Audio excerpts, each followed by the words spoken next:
Eu gravei o vídeo onde eu digo que eu saí de casa com 13 anos e muita gente pode questionar assim, nossa, mas cadê sua mãe? Não foi atrás de você e tudo mais? Gente, a minha mãe vivia numa independência emocional muito grande por conta do ex-marido dela. Inclusive, isso é dos motivos que levou ela a óbito, né? Na questão dela se entregar para a doença, esconder uma doença que ela tinha da gente mesmo, por conta dela querer morrer por conta de saber que ele, né, estava traindo ela um serviço que tinha conseguido, né? Enfim. Quando eu saí de casa, né, minha mãe obviamente me procurou, queria saber onde eu estava, mas como eu falei, eu fiquei 2 dias dormindo na rua. Mas depois que eu fui morar na casa dessa pessoa e tudo mais, eu fui lá e falei para ela que eu estava bem. Depois que eu consegui o serviço, eu falei que estava bem. Quando eu trabalhava depois em outro lugar, que foi onde eu falei que eu consegui o serviço de ajudante de cozinha, eu ia na casa dela todos os dias, quando eu saía do serviço. Então ficou tudo bem. Acabou que a gente entrou num consenso de que eu não queria, e teve essa conversa, inclusive, de que eu não queria atrapalhar a vida dela porque eu via que ela era louca, apaixonada pelo marido dela, mas que ela também me amava. Ela não queria, na verdade, perder as duas pessoas, ela queria viver em harmonia com os dois, só que não dava, né? Era uma realidade que não ia acontecer.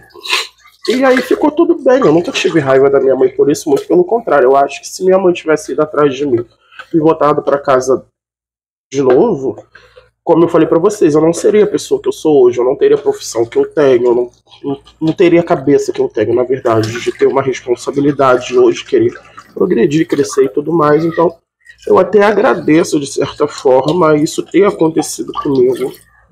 Por mais que eu fosse muito novo, mas tem coisas na nossa vida que hoje em dia as pessoas têm muito mimimi, porque antigamente botavam-se as pessoas para trabalhar com 9, 8 anos de idade.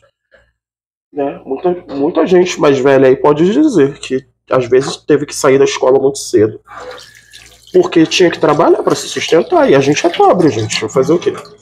Eu terminei, na verdade, o meu ensino médio através do programa do Enseja, porque toda vez que eu ia me rematricular numa escola, por mais que fosse à noite, eu não conseguia conciliar com o meu trabalho. E entre trabalhar para se sustentar e estudar, eu sempre preferia trabalhar, né? Porque o estudo, ele vai pagar minha conta, ele vai me alimentar a longo prazo. Quando eu me formar em alguma coisa que de repente consiga um trabalho naquela determinada área.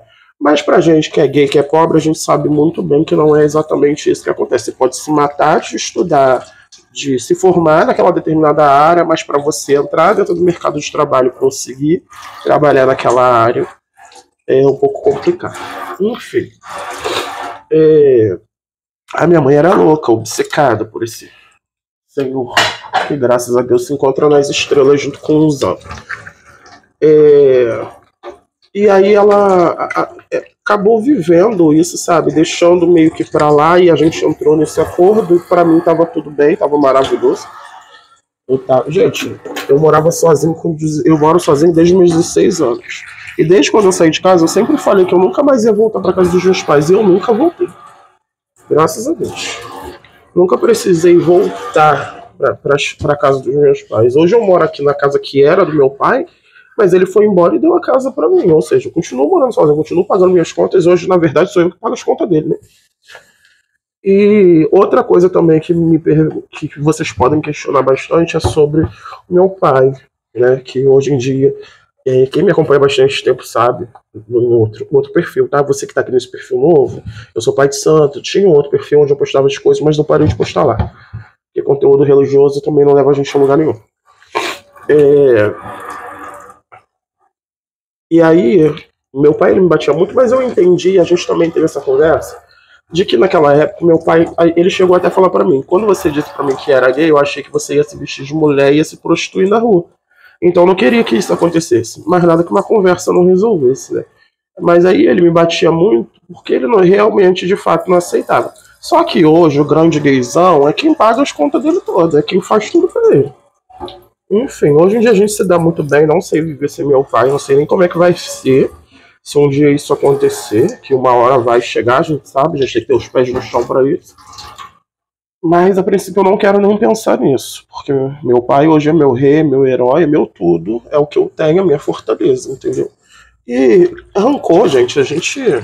Ai, sabe, tenha rancor de gente que não é da sua vida que você fica deixando ser trouxa, sabe? Acho que pai e mãe tem muitas coisas que eles têm que deixar assim a gente ensinar, porque essa geração de hoje em dia tá muito Nutella, muito mimizenta. Mas antigamente pai e mãe foi ensinado a deixar os filhos se fuder, se ferrar mesmo, para poder aprender. Porque às vezes o pai e mãe falam as coisas e o filho não dá atenção, não liga, acha que pai e mãe é chato. Mas quando a vida dá uma porrada, é muito pior. E eu falo isso por experiência própria, tá? Então é bem melhor escutar pai e mãe, e a gente tem que sim perdoar pai e mãe, desculpar pai e mãe, porque tudo que eles fazem na nossa vida é pro nosso bem melhor. Enfim, se pra mim ser gay tava ruim já com a questão do preconceito, a gente vê aí que o Brasil é o país que mais mata trans e travestis. Imagina se eu fosse travesti. De repente nem vivo estaria. De repente as porradas que meu pai me deu, já me fazia pensar assim, se tá ruim ser gay, imagina se eu me vestir de mulher, vai piorar a situação, né? Então eu não vou por esse caminho. Não que eu quisesse, né? Eu sempre me montei de drag. Se eu te deixar uma foto, vai passar aí agora. Mas eu parei com isso porque era muito dinheiro gasto para uma vez no ano. Eu me montava no máximo uma, duas vezes no ano. E era muito dinheiro, porque, gente, ser drag queen é um negócio que gasta dinheiro com roupa, dinheiro com maquiagem, dinheiro com peruca, dinheiro com sapato. Não é nada barato, não. Mas eu nunca me senti nessa posição de querer ser uma mulher, de querer me transvestir de verdade. Eu sempre gostei de me montar pra drag queen. Isso aí é uma coisa que me fascina até hoje. Eu acompanho, inclusive, várias drag queens, acho maravilhosas. Drag Box, Lorelai Fox é a melhor de todas pra mim. É uma drag muito sensata e sempre foi algo que me encantou e eu gosto até hoje. Talvez eu poderia me montar uma vez ou outra, mas isso bem pro futuro. Mas, por enquanto, deixa isso em off. Enfim, só pra deixar claro, tá? Que eu tenho muito orgulho dos meus pais. Meu pai é vivo até hoje, minha mãe não mais. Ah, pra finalizar. Por que eu disse que minha mãe morreu por conta desse amor obsessivo? Porque minha mãe adquiriu tuberculose e ela escondeu a tuberculose da gente, de filho, da família, de todo mundo. Quando ela passou mal de chegar a ser internada, já estava no estágio final, já botando sangue pra fora e tudo mais, e acabou dando parada cardíaca e morreu. Por conta desse amor platônico, porque esse ex-marido dela, né, arrumou um serviço em outra cidade, e aí ficava praticamente a semana toda fora, e nisso arrumar uma outra mulher, e ela descobriu. E a forma dela chamar atenção foi não querer de chamar atenção, não, né? Ela simplesmente se entregou, ela não queria mais viver porque ela não tinha mais um homem platônico da vida dela. Enfim. Acabou que, acho que 2 ou 3 anos depois ele morreu, inclusive pelo mesmo motivo, cada um com seus problemas. E é essa a história de hoje. Beijo.